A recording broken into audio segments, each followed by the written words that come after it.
La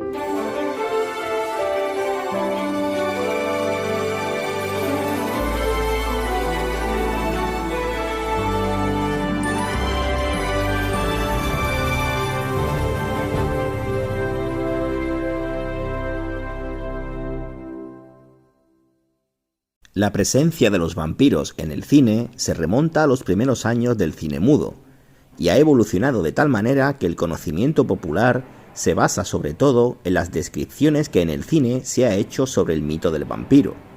Las adaptaciones más habituales han sido las del personaje de Drácula, creado por Bram Stoker en 1897.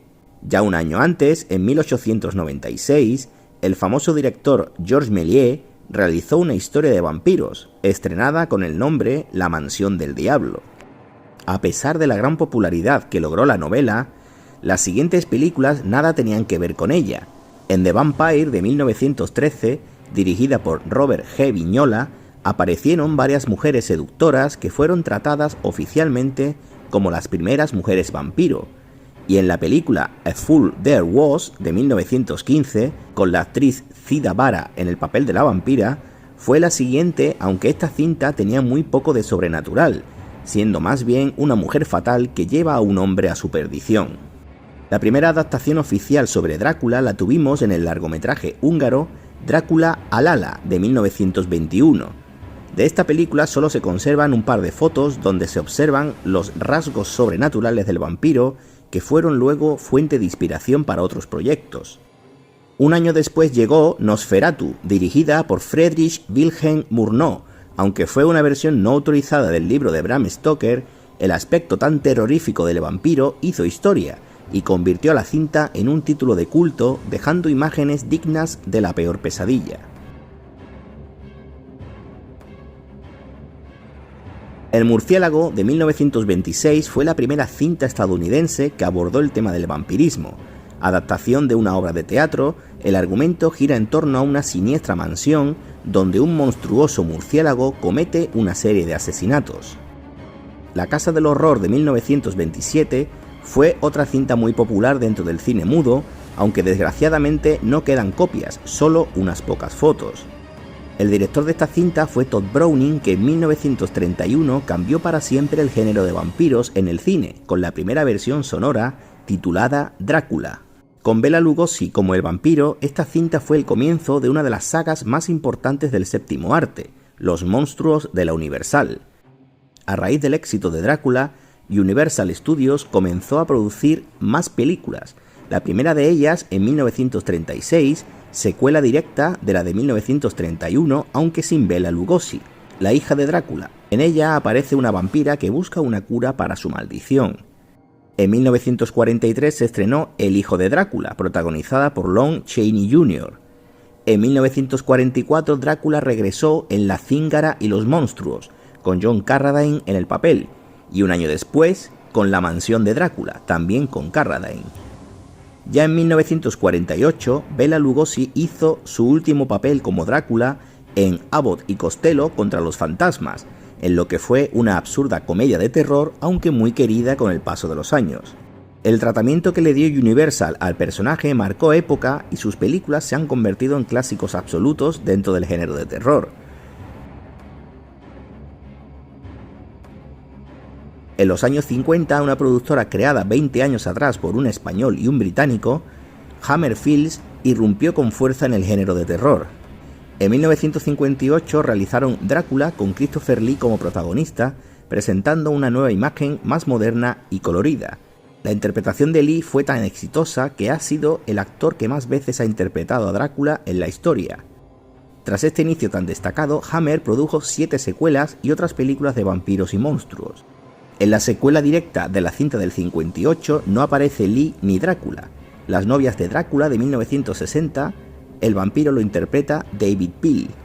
En 1963 llegaría El beso del vampiro, donde una joven pareja es invitada a pasar la noche en un castillo donde pronto descubrirán que la invitación llevaba un alto coste. Y por fin en 1966 volvió Christopher Lee a enfundarse la capa y los colmillos en Drácula, príncipe de las tinieblas. Aunque la cinta no gustó demasiado, siguieron produciendo más cintas de Drácula con Lee como protagonista. Drácula vuelve de la tumba de 1968 fue otra cinta que no fue tampoco muy bien recibida. El poder de la sangre de Drácula y las cicatrices de Drácula fueron las siguientes, ambas estrenadas en 1970. 2 años después llegó Drácula 73 y en 1973 Los ritos satánicos de Drácula, la que a la postre fue la última película que Hammer produjo sobre el mito de Drácula con Christopher Lee en el papel. Aunque el personaje era muy popular en esa época, las producciones de Hammer decayeron mucho en calidad, por eso ya no volvieron al tema vampírico nunca más.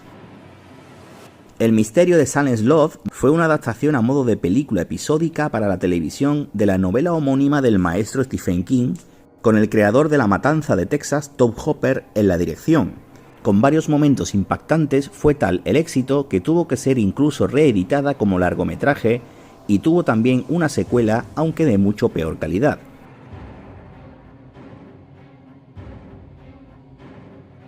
En 1985 se estrenó Noche de Miedo, dirigida por Tom Holland, no confundir con Spider-Man. Este Tom Holland también dirigió Muñeco Diabólico.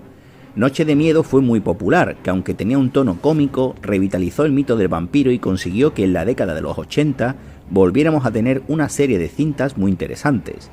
Tuvo una secuela en 1988, bastante inferior, y un remake en 2011. En 1987 se estrenó Jóvenes Ocultos, dirigida por Joel Schumacher, sí, el mismo que dirigió Batman Forever y Batman y Robin. Jóvenes Ocultos nos muestra a una serie de jóvenes moteros con aspecto de rockeros que son vampiros.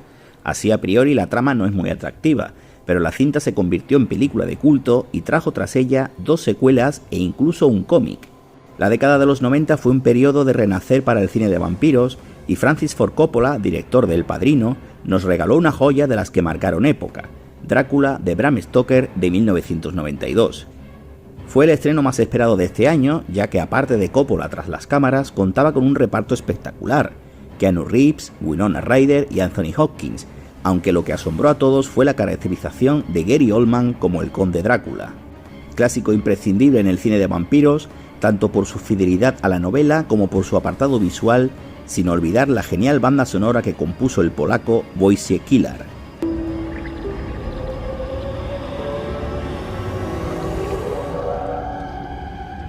Bienvenido a mi morada. Entre libremente por su propia voluntad. En 1994 se estrenó Entrevista con el vampiro, basada en el famoso libro de Anne Rice, dirigida por Neil Jordan y con un reparto masculino de aupa, con Brad Pitt, Tom Cruise y Antonio Banderas, sin olvidarnos del debut de la por entonces pequeña Kirsten Dunst. Cinta con un tono muy gótico y erótico, pero muy pasional y con unos excelentes efectos visuales. También con una secuela muy inferior, La Reina de los Condenados, estrenada años después, con la malograda Alaya en el papel principal. En 1996, Abierto hasta el amanecer, nos voló la cabeza. Curiosa película dirigida por el mexicano Robert Rodríguez, con George Clooney y Quentin Tarantino como actores principales. Una cinta que sorprende mucho, ya que aparenta ser una cinta criminal donde 2 delincuentes son buscados. Luego el tono de la cinta se convierte en una road movie cuando los delincuentes secuestran a una familia y acaba siendo un espectáculo de vampiros repleto de gore y fantasía. La película dio lugar también a varias secuelas.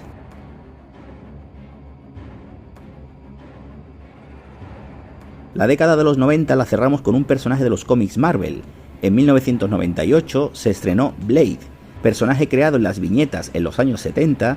Blade fue una cinta que también sorprendió a propios y extraños, ya que bebía mucho del estilo que hace poco había puesto de moda Matrix, y también usaba el mito del vampiro de una forma que nunca habíamos visto, con un hombre mitad vampiro que puede andar a plena luz del día y que tiene como misión principal matar a los demás vampiros. La cinta dio pie a 2 secuelas más y Marvel Studios ya tiene confirmada una nueva versión del personaje para el UCM. Y entramos ya en este siglo con la interesante La sombra del vampiro del año 2000 con John Malkovich y Willem Dafoe. Esta cinta gira en torno al rodaje de la película de Nosferatu de 1922, mezclando realidad y ficción de una forma muy original. Obtuvo 2 nominaciones al Oscar y excelentes críticas. En 2007 se estrenó 30 días de oscuridad, película basada en otro cómic. La historia gira en torno a los habitantes de un pueblo de Alaska que durante una larga noche invernal quedan incomunicados y a merced de un grupo de vampiros. En 2008 se estrenó Déjame entrar, cinta sueca basada en la novela del mismo nombre. Ambientada en los años 80, cuenta la historia de un niño que sufre bullying y entabla una amistad con una niña que ha llegado hace poco al barrio, pero en realidad es un vampiro. Cinta brillante con una excelente atmósfera que dio pie a un remake norteamericano que casi la iguala en calidad. Ese mismo año también comenzó la saga de Crepúsculo, con nuestro querido Robert Pattinson y Kristen Stewart como protagonistas. Basado en las novelas adolescentes de Stephanie Meyer, las 5 películas que se han adaptado de Crepúsculo han recaudado más de 3.000 millones de dólares en todo el mundo, a pesar de las pésimas críticas que recibió. Y llegados a este punto, en pocas semanas llegará Morbius, la adaptación del cómic Marvel con Jared Leto como protagonista. La cinta está enmarcada dentro del universo cinematográfico de villanos de Spider-Man de la productora Sony, aunque si bien, tras el estreno reciente de Spider-Man No Way Home, puede que esté conectada al universo cinematográfico de Marvel.